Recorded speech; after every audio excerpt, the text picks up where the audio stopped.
Welcome to the Moto Academy Members Podcast episode number 5, where we dive deeper into the world of motocross and the life of the Moto Academy community.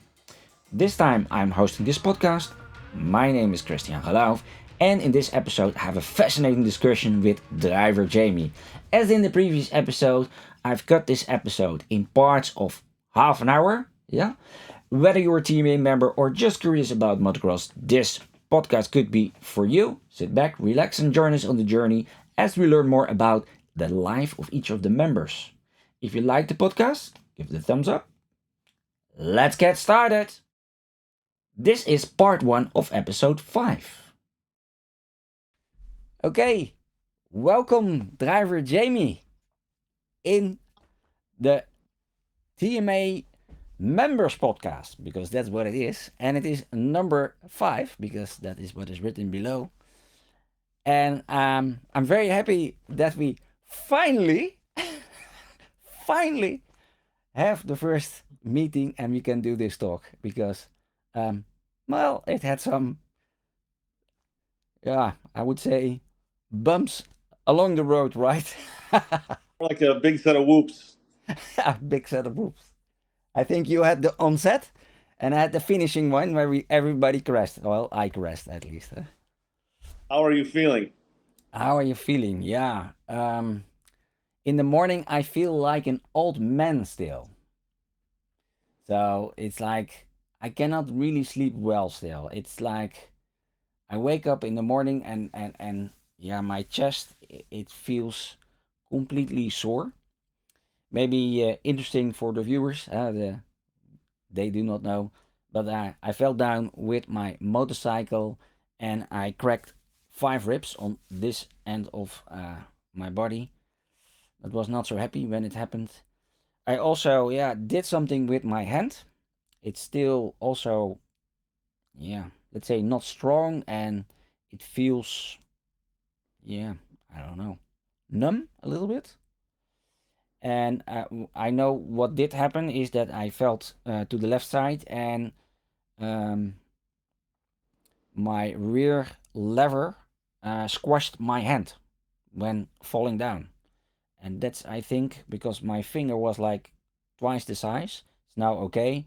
But I feel also now here there's a bump, so I think I also messed up something in my hand. So it's still not 100%. This is, for me, not possible on this one yet. It doesn't feel okay yet. And also my left leg, because I fell to that side, I had the steering bar on top of it, and if I look at my leg now, I can still see it. And so the muscle is really damaged. So, and it takes just a long time, as the doctor said, to recover from that, because it's like blood gets inside the muscle and it's damaged and it clots up. In the beginning, my whole leg was hard. It was like one giant, I don't know, hard thing. It was not soft anymore. I could also almost not walk because the yeah, and a muscle can do a sort of movement like this internally. And they say if you have a crash like this or a hard crash, then this is stuck. So only the end of the muscle that can move a little bit, because that did not have the impact, so to say. And then what I felt in the beginning was sort of strained every time when I started walking. And they explained to me, well, that is normal because, uh, yeah, because that is also what is happening, because the middle of your muscle is not working. Yeah, it's stuck. Yeah, okay. But as I said, slowly, you can start doing more, also more energy. In the beginning, you have really problems with just normal breathing. You're a little bit higher with breathing, and therefore, your energy is very low. But I have to slowly build up everything again. And I also thought, well, no, I can start this one up as well. I hope you Yes. get better soon. Maybe some Yeah, cold water. me too. But I don't think it is like one to the other moment. It's just all in small steps. Yep. Yeah. it happens there. That's motocross as well, huh? Sport we And love. that's what we love, yeah. Okay. Now, let's talk about you. You are the topic of interest today. Let's see if my. No, of course not. It's always the first time. Doesn't want to go. I put here a picture of you. I got that, I think, somewhere from the app. Can you recognize it? It's I know it's very small for you over there, but No, I can see it perfect. Yeah, I yeah, can see it. it's you were in the plane, I think, is it not? I was in a World War II P-51 fighter plane. Yeah, exactly. It was kind of an interesting moment. I was taking, someone bought the race van, so because we'll be getting a new one. So Yeah. when I was delivering the van, the gentleman called me and said, "How tall are you and how much do you weigh?" So I said, "I'm 6'3". I weigh 249 pounds. And he's like, okay. And I said, is there a reason you need that? And he goes, well, I'm going to fly you home. So I thought he was going to fly me home on a little Cessna or some kind of little personal plane. When I pulled in and I saw the warplane, I was like, oh boy, this is so cool. So And you yeah, had I to got. jump off with a chute or what? Oh, yeah, you do. Yeah. He actually said to me, he said, do you know how to use a parachute? I said, yeah, I was airborne in the military. So, and, I actually, when I was in the military, I worked on helicopters. So I'm very familiar with the whole setup. And, I mean, we don't use them in helicopters, but I'm just familiar with the whole setup. Yeah, And yeah. it was funny, I got belted in. I had the seatbelt. We went over the safety. If the engine shuts off, move the safety bar, jump out the right side of the plane. Really? Yeah, it was really cool. But he was Wow. an excellent pilot. He was a Blue Angels pilot, and he was. It was fun. I didn't know that was on my bucket list, but boy, am I glad I did it. Yeah, I can imagine. I mean, it is super A little story. scary, a little scary. Like it's. Oh, I didn't know much about like how they started these planes, but when they start them, a bunch of how the carburetors have backup gas, and you get a little yeah, flame sometimes on the old 1980s, yeah, 1970s bikes. Well, picture an airplane with like huge fireball coming out the side. It yeah, was a little scary. I was like, oh boy, hope this thing's gonna fly. yeah. Yeah, they started up with a sort of explosion indeed, eh? That is Yeah, what they do, eh? yeah, yeah. It was scary. Yeah, cool. Um, Jamie Mahoon or driver Jamie in the app, right? Yeah, driver You, Jamie. I started out as driver Jamie, then mechanic Jamie, medic Jamie. I kind of do all the roles. yeah. You do all the roles, but in the app, you're still called driver Jamie, I think. Yes, sir. Yeah. You were born 18th of January 1972, so it means that you're 1 year older than me. Although I would even say maybe 1 month because I'm in December 73 and you're in January, so we're only Yes, 1 month and 1 week one or month, something like that apart. something like that. 1 month. So we're very close in age. We're the same age. We're both. No offense, we're both old timers, and those injuries hurt a lot longer. Yeah, okay. Well, what does it matter? Do you feel old timer? No, this year more than ever, I feel great. I've been riding a heck of a lot more. I've been riding the Winchester Supercross track the Moto Academy has. I started adventure bike riding. Oh, cool. I been loving that. I love my adventure bike. Okay, cool. You were born in the USA? Yes, sir. Okay, so officially, you are really born in the USA. Okay, that's for me. I didn't know that necessarily. You shared with me the place that you lived. This is a little bit small for you, but I will enlarge it later on, at least in the podcast. And it's just a map of the world, huh? Hmm. And in red, that is the United States. Well, you can see that. And in blue, I think you cannot see it, but that is the Netherlands. It's so Yeah, small. I do see it. And if yeah, I think don't think you can see it. It's so small.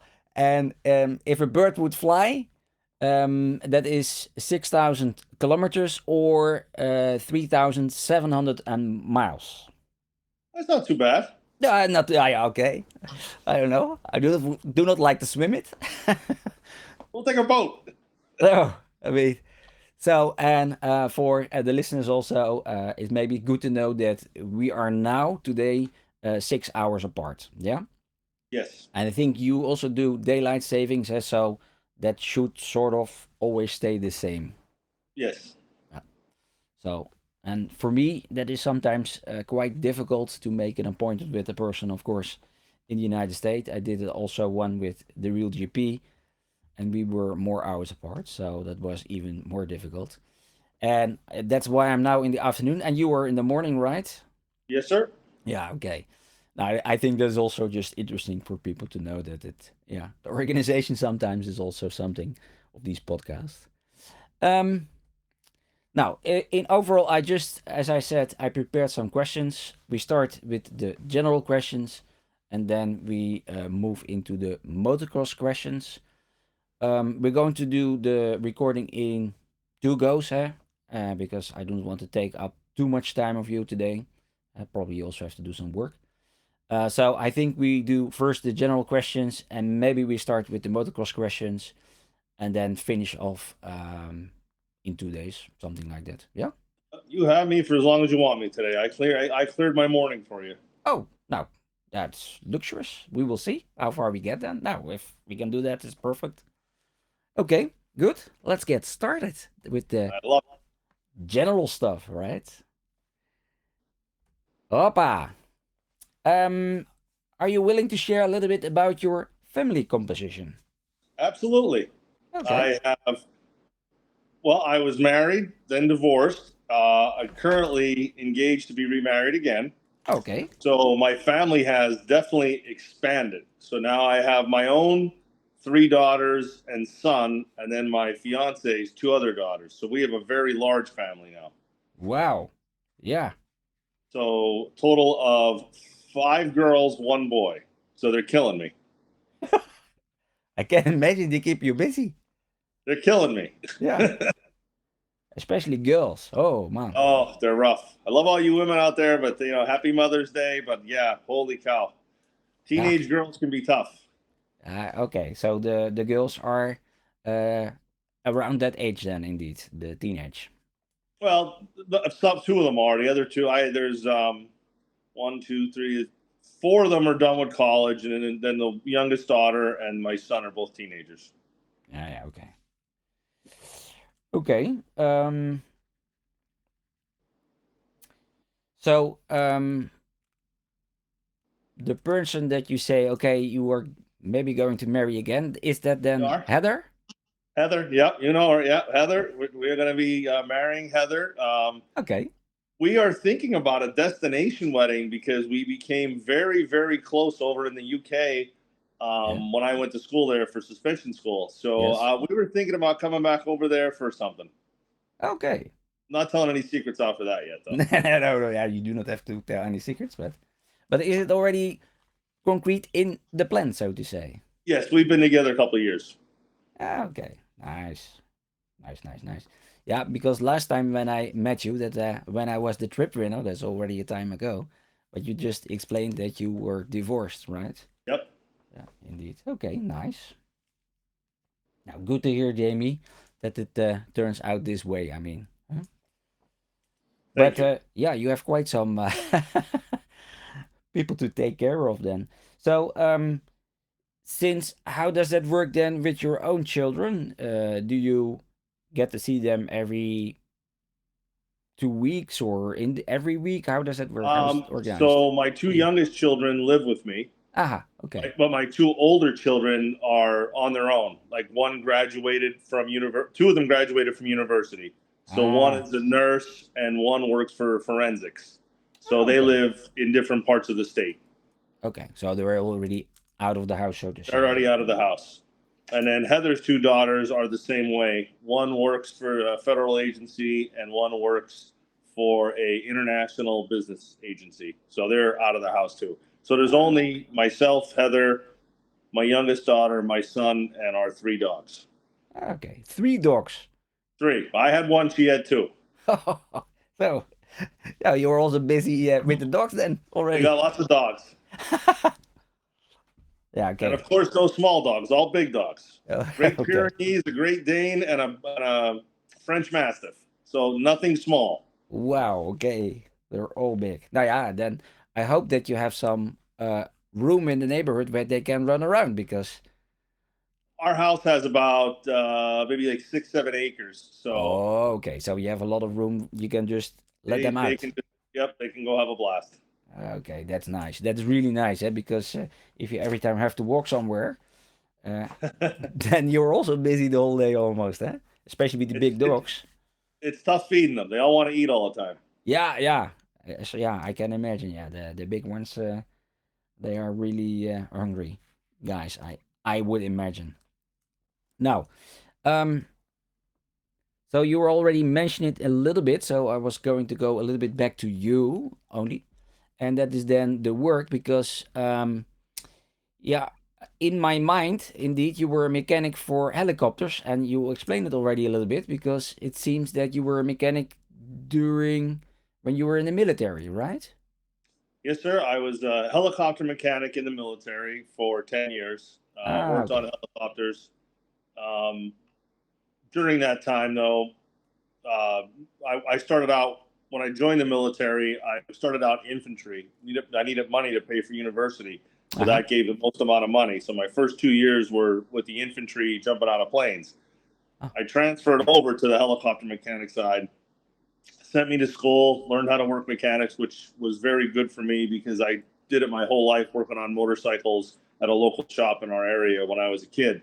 I would deliver newspapers and then I would go to the motorcycle shop because I love motorcycles. And the owner was really nice and he let me work on stuff with him to teach me stuff. So I've been working on bikes since I'm about 8 years old. okay. So indeed, you're not really new to that at all. Okay. So I don't know. already very early age, you were introduced. That is really nice. That person to also show you that. I mean, Yeah, he was a good man. His name was John. He had no children of his own, so he took interest in me, and I took interest in him. And it was he was friends with my dad, so it worked out well. yeah, that's not that's really nice. Yeah, if that can be in that way, indeed. Oh wow. Oh, nice story. Yeah, Okay. Yeah, you shared everything in your Facebook, so I could check that a little bit. So in 2001, you also became a firefighter, yes. and After I left the in military, I became a professional firefighter, rescue firefighter. So I did all of the car crashes, fires, and technical stuff. It was a great job, and I loved it, but it definitely took a lot out of my emotions. It was yeah, rough seeing the bad stuff. Seeing the good stuff was great, but seeing the bad stuff was it was a great career, but it was a rough career. yeah, I can imagine that it will take um a lot of um I don't know how to translate it. Um, it takes a lot of energy to Yeah, cope with these difficult things. it drains you. Yeah, yeah, Especially when you get a couple in a row. When you yeah. have a couple bad, and I don't want to get into anything that I've seen, but like when you get into some very bad, like when you see children dying, and Mm, like they're the ones that like they take the energy out of you, and it's very draining. And it's okay to yeah. have one or two in a career, but my last 2 years I had like seven, and it was rough. It was time to go. My faith in God is very strong, so it was very nice when the transition of me going to a motorcycle class, meeting AJ, and me getting ready to retire all kind of intertwined, and Yeah, I went. because that was 2021, huh? That is what I saw. Yep, 2021. Yeah. So that is then you became the driver and the mechanic for AJ. At least that is how you wrote it down yourself. I became the driver and the practice bike mechanic. I started out as the practice bike mechanic when we Yeah, went down and trained at the dog pound, and exactly. then during that time, we had two other riders. We had Tyler Steppick was very good friends with AJ, so I went with him and did the entire nationals with him. Ah, So I okay. drove all the way through California. We did the whole nationals together. Oh, that. Oh, I didn't know that. That Yeah, I you. did the nationals with him, and then I also did the nationals with a couple other riders. James Harrington, I helped him out a little bit. So yeah, it was very, it was a great Moto Academy, and AJ has been a complete blessing to me. and I'm Yeah, very so grateful. it also gave you context for these Oh things. That is, yes, yeah, yeah. I actually that's how I got in suspension too. I met somebody out there in California named Clint Stapes. He does Stapes suspension. He worked for Enzo, yeah, and him and I started talking, and it intrigued me. I love the learning. I love yeah, math, so I loved the learning of the suspension, and then I started just playing with it at home. I had bought what I did was I bought an old set of forks and an old shock off of eBay. And I just yeah, started tearing it apart and yeah. learning it. Have a look And then inside. Yeah, I wanted to see how it all worked, and I loved it. And then I heard about the school over in England, yeah. motorcycle suspension school, and I went over there, and wow, I learned so much. I ended up going back twice to get my master's. So, um, so who told you that then? Some at the racetrack or something, or No, so I looked. Believe it or not, it's United States. It's hard to find a suspension school. yeah. It's actually in the whole world. It's hard to find a suspension school. That was my idea. Is there any school doing that? There's I mean, I found two. yeah, So okay. the one in America is Race Tech, but they only do it once a year, and it's always random, so you don't know when it's going to be. Ah, yeah. And over in England, Gareth was his name, and it's MCSS or MSCC. I have to look at the sticker. Yeah, it doesn't Motorcycle matter. Suspension School, yeah, MCSS, and he had a couple day course, then another couple day course, then a week course, then a master's course, and Mm-mm. we set up bikes, and it was just like I didn't want to leave. That's and Heather came with me. So Yeah. the whole Wow. time we're over in England, in York, I believe it was, Yeah. Northern England, Yeah. and yeah, it was an experience. It really was. I mean, no offense, I don't like your weather over there, guys. No. I love No. England, but your weather's horrible. Yeah. Of course. Um, it was just raining cold every day.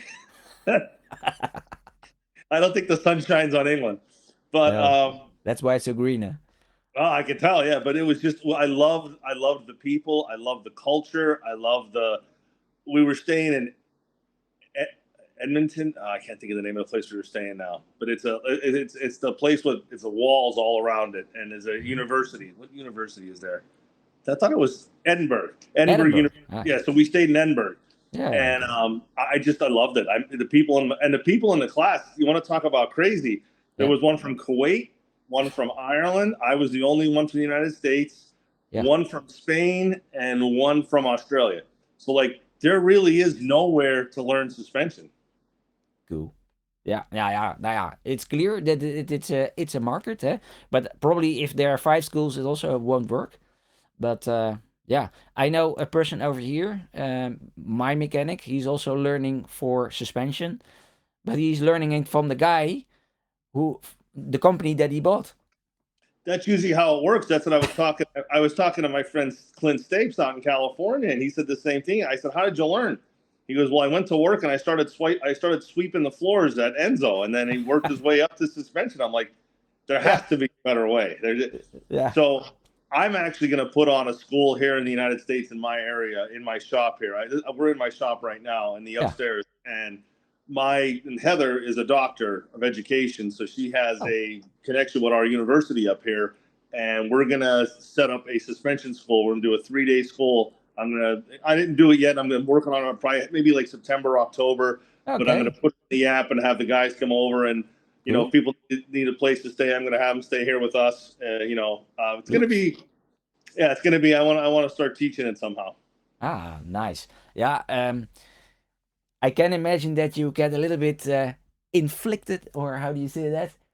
You get a little bit rubbed off from AJ, yeah, being in all the courses every time that you feel also like, oh, it's nice to be able to explain to get somebody else to do something that I you just love already to help know. people. I Yeah, love to help people. I love yeah, like because exactly. that's what people help me. When I was learning, like I said, when I was 8 years old, and that man took me under his wing and showed me how to fix a motorcycle. Like that, he had no reason to do it, but he did it because he liked me. And like the people I meet in the app and all the app members, and like when I go to the tracks and stuff, I truly believe it's a family. I love everybody. I Yeah, love meeting you. I love meeting Premix. Like I love meeting all everybody we get to see. And yeah, that is like one of the biggest things. I mean, you're on the app all the time. You see all the suspension questions. Like a lot of people just don't yeah, understand it, and unless you learn it the right way, you could mess it up. You could break it. You can, you can put it. You'd believe like the cones on the forks. don't Yeah. look like they go on the way they go on. Like it looks like it's incorrect, but if you put it on the other way, you break them. So Yeah. Yeah. Yeah. it's pretty interesting. Okay. But so somewhere you were intrigued to start working on these things, and where was the decision made then for yourself, saying, "Okay, I'm going to make it into a business because that's Heather, something else." Heather? my Heather, because she's very so. I have to give her a shout out. She's super smart. She has 2 doctorate degrees. She's in Yeah. finance and education, so she's always Ah. pushing education. She always wants me to be smart, and she said she's like, you work on these bikes all the time. I see you working on them. She goes, why don't you make a business out of it? And I said, well, I don't know if I know how to do that because I'm just a mechanic, just a mechanic. I just like Yeah. to Yeah. work on stuff. But she pushed me, and then when we went to England, we went to England to school. We had such in-depth conversations. She is truly the smartest person I've ever met in my life, and Nice. I can tell you this, a little side note. Yeah. She had so many books in her house. AJ had to borrow a couple because he spent some time with this over here. So he borrowed a few of her books. He was that intrigued. He was But impressed. yeah, he was Oh no. impressed. Yeah. So when we were in England, she pushed me into it, and we bought where I'm sitting in right now is our upstairs to the shop. We bought the shop. We Yeah. put all the tools in there, and I'm started working on suspension. Cool. She was the catalyst. She pushed. Yeah, it is really nice if you have a partner like that. I think also my partner is in some respect also in different areas like that. Also, she pushes me sometimes in You need just that. doing that. And why on your own you keep procrastinating or saying, "Well, that's not for me," or and you do not. I don't know, and that is also what AJ says sometimes. I do in your mind you start limiting yourself, and Exactly. it's you Limited need think. somebody outside sometimes to kick you a little bit, who knows you a little bit, saying, "I understand what's going on in your head, but bam, now it's time to do something else." And sometimes it's fear. Like for me, Sure. it was a little bit of fear because I'm finally at a stage in life where I retired from the fire department. I Yeah. have my income. I'm kind of like just set in my ways. Yeah. All Exactly. of a sudden, 53 years old. Oh, let's go start this. I Let's mean, I start a was like, business. yeah, All that stress. yeah, let's have stress in our life again. So, but it's actually not been stressful. The people. Just yesterday, I took my son to his first race back in a little bit from some time off from an injury, Yeah. and one of our app members, Sean Hamilton, was there, and I did his suspension, and he came up to me and he was just telling me how much he loved it and how the bike felt planted, and he was just he was very impressed with it. So And I feel good. I feel good about it. exactly, you feel 2 times as tall, huh? If it Well, I'm 6'3" already. I can't get much taller. no, I know how long you are, but I mean, it's more like Yeah, an no, expression that you say, okay, you feel taller because, okay, yeah. yes, you did good, so to say. I don't know if you saw in the app when AJ rated me at a 9.4 or 9.5. That made me feel good because he's never had suspension. He gave a higher than 8 before that I can remember, and I felt good when he liked mine that much. Did you see my comment or not? Which one? I there was so many of them. I didn't see Yeah, them all. yeah. Well, I wrote he gave you a hug. Oh yes, I saw. Yeah, I only ever got like 3 hugs from him, so I was impressed with the hug. I was Yeah, very. I mean, I didn't expect that. I got a hug at the end of the race season. I got a hug when I gave him a place to stay here, and when he was leaving, I got a hug for that. I was like, "Whoa, all right!" what's going on? Yeah, he likes you. He's I love very him. He's like a son to me. yeah, of course. That's clear. That is clear everywhere. If you like the podcast, please give the thumbs up.